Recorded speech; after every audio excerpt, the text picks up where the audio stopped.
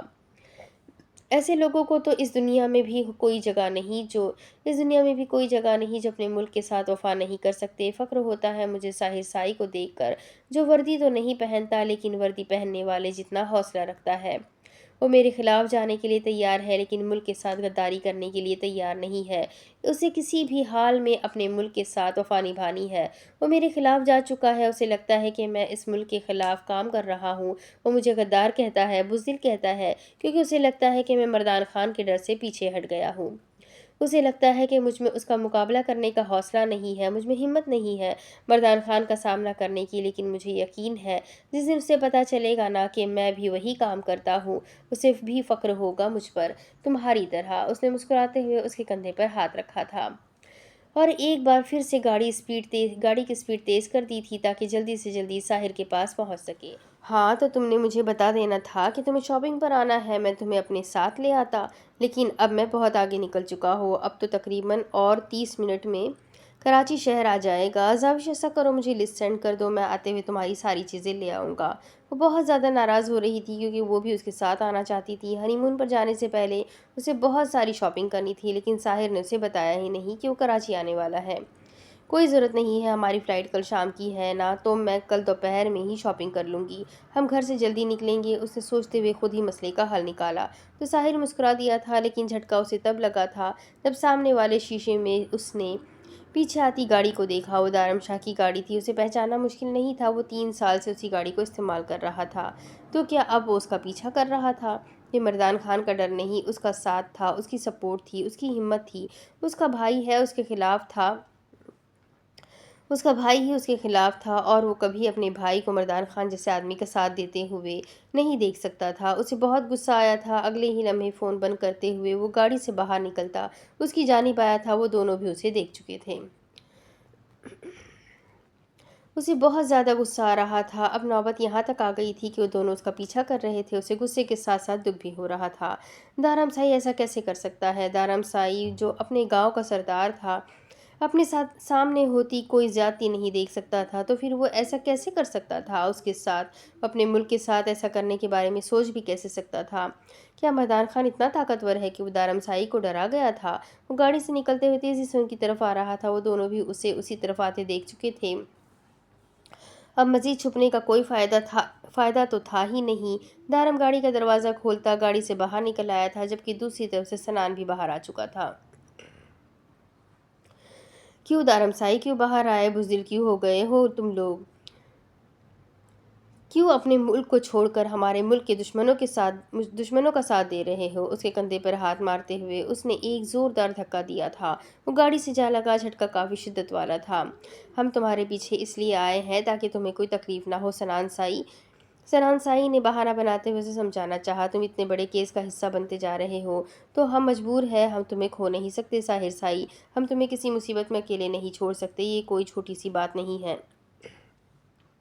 کیا تم نہیں جانتے کہ جب مردان خان کو یہ پتہ چلے گا کہ تم اس کا لاکٹ کسی میجر کو دینے کے لیے آئے ہو تو وہ خاموش بیٹھے گا؟ نہیں، یہاں پر وہ کچھ بھی کروا سکتا تھا۔